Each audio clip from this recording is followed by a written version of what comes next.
Well, what joyous news we find in our inbox. Petter Musa has been named Liga's best player for 2022. Forgive us for not celebrating. It's hard to at the moment, what with his blade being firmly planted in the base of our spine. Petter Musa has betrayed us. Petter Musa has taken our hopes, our dreams, everything that we'd built together, and he has soiled it. And all we are left with for consolation is today's French Cup game against top division Nice.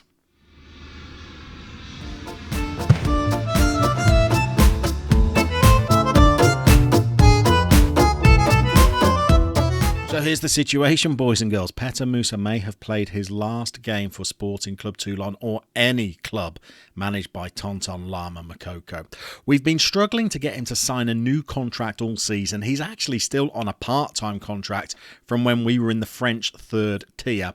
We've not been able to get him to sign a new contract because he was disgruntled when we signed Evan Rossier. He felt it put his place in the first team under threat, even though we assured him to the contrary. And now with his contract expiring at the end of the season, we've been working like beavers behind the scenes trying to get him to sign a new deal. We have been absolutely fruitless in that task. He won't even discuss one with us whilst he remains unhappy at the club. Why he is unhappy at the club, I don't know. Since Rossier's come in, he's started all 19 games for us. So why he's so unhappy, I do not know. But now he has had his head turned. A derisory bid of £120,000 came in for him, but it was from a club of his homeland called Lokomotiva from Croatia, and Petter was of the opinion that moving back to Croatia and playing in their top flight would be a step up from competing for a place in Ligue 1 where he could rub shoulders with the likes of Marseille and Paris Saint-Germain. So he's not signing a new contract. He's upset that we turned down that offer. It looks like he's going to be leaving us at the end of the season. And with his morale being so low, we're not going to play him for today's cup game against local rivals and south of France royalty, OGC Nice. So this is the squad that we've put together in place of Petter Musa. We're going to leave him on the bench, though he's pretty much dead to me at this point. We're going to play Gilliken's Monsecure Husek, who we've tried to console ourselves with by trying to sign him on a free transfer at the end of his contract. He's going to play alongside Peran and Echeverria. We've gone for a double bit of retail therapy to console ourselves with. We're trying to get Splinter de Moy in on a Bosman free transfer as well. He's going to be partnered today with Ribeiro and Luche, Anapak Baka on the left wing, Aranat on the right, as Gilavogu has a little bit of a knock. And today we are going to give Campare his big break in show business. Now, if this young man could just bang in a hat-trick against top division Nice today, it will go some way to massaging our pains at the potential loss of Petter. I mean, we'd been through so much together, from the Polish second division to the glorious promotion at Shrewsbury, to the next promotion at Sporting Club Toulon, to the great season that we're having this season. We'll show you the results in the league after today's cup game against Nice. But look at the arena we're playing in today. I feel like this is our first game in this save against a really top club. Really testing ourselves against one of the best today. Be interesting to see how we get on. Of course, the Moose could have been out there leading the line in front of the army of loyal away supporters. Instead, he sits on the bench, cold, shivering, and alone. And Nice have just had a very early chance that came off Gillikin's backside and nearly rolled over the line. So, a little bit of work to do in these early stages. Nice are mid-table in Ligue 1. They have a budget that is millions of pounds per annum greater than ours. But we've been in pretty reasonable form. We've only played a couple of games since the last episode. Decided to come back a little bit early when we were drawn against a top flight team in the Cup.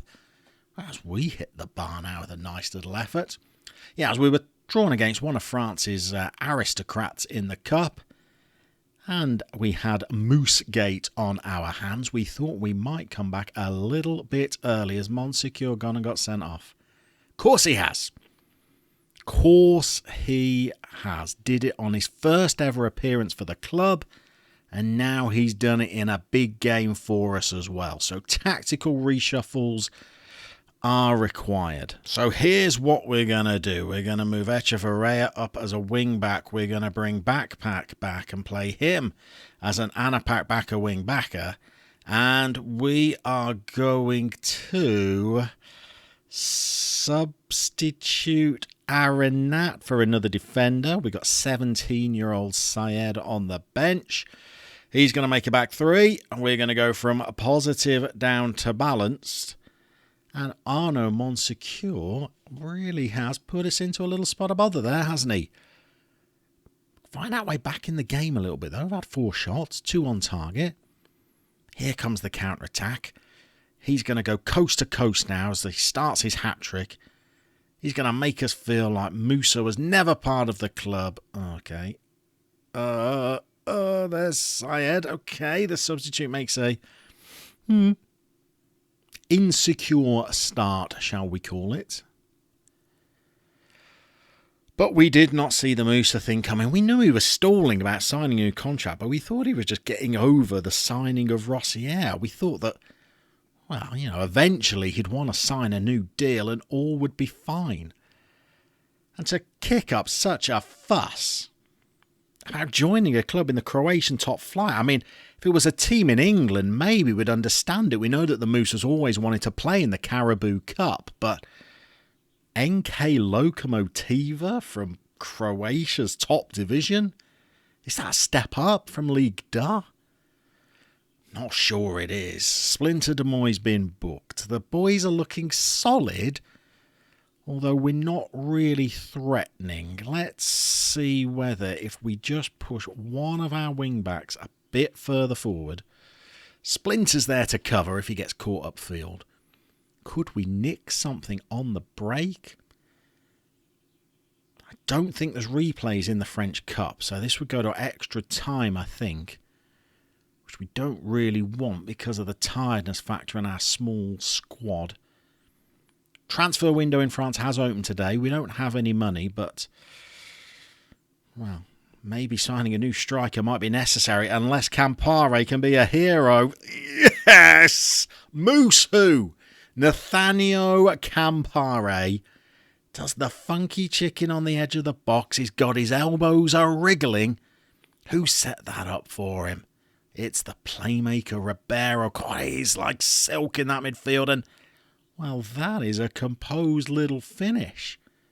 And we are 1-0 up, down to 10 men, away against a top division club. I think we're going to throw the time wasting on already, because this would be a rather nice result and a rather nice goal scorer to score the winner for us.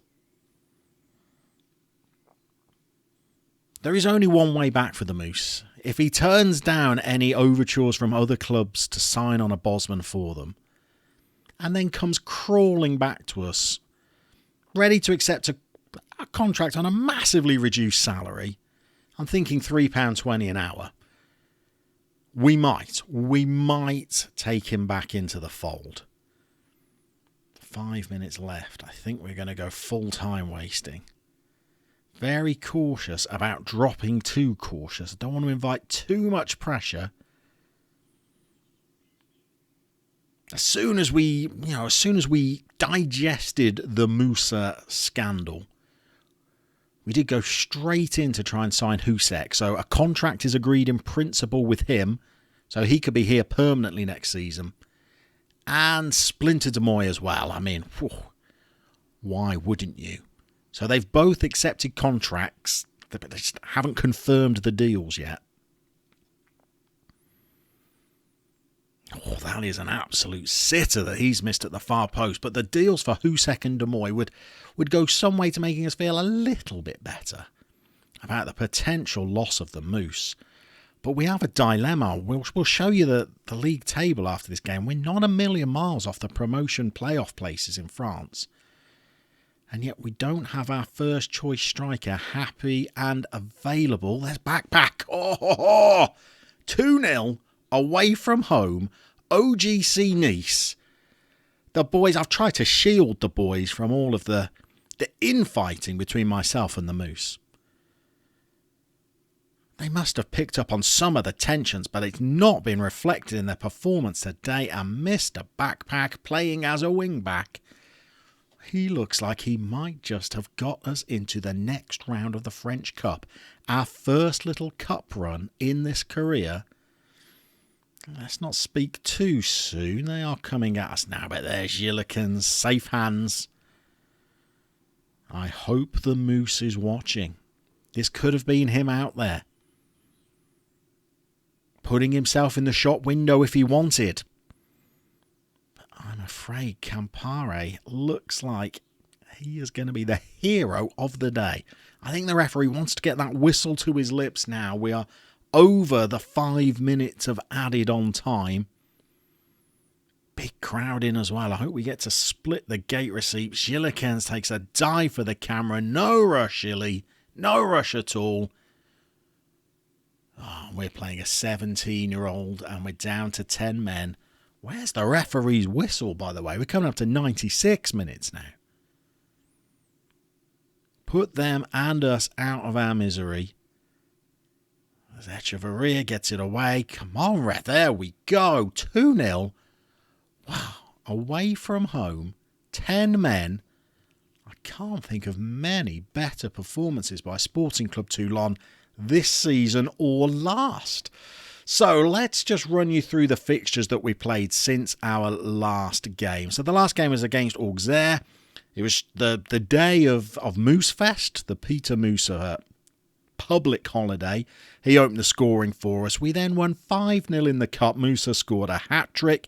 Disappointing 0-0 draw against Chambly before a 2-0 win against Troyes, with Anapak Baka scoring 2 goals. So he's actually on a good little run of form as he snuck in and got the second goal for us today. So nice little run of form, nice little run of clean sheets as well. We're a little bit behind the playoff contention there, 4 points behind Caen in 5th place. But going into the second half of the season, we're not out of it, and a good run of form could force us into a playoff contention. And that would be an exciting end to the season. But we end the episode with this man then. So let's just have a look at his record. 10 in 19 this season. He's been our top scorer wherever we've been in our career so far. But he has rocked Sporting Club Toulon to its very core. We're going to go and play a few games offline. We are going to be working behind the scenes to try and mend our relationship with the Moose and get him to sign a new contract. But it's transfer window time as well, and we can't wait around too long for him. By the time you see us next, we may have signed a replacement. If you've liked that episode, please pop the thumbs up down below. If you're new to the channel, subscribe if you want notifications for when new episodes become available.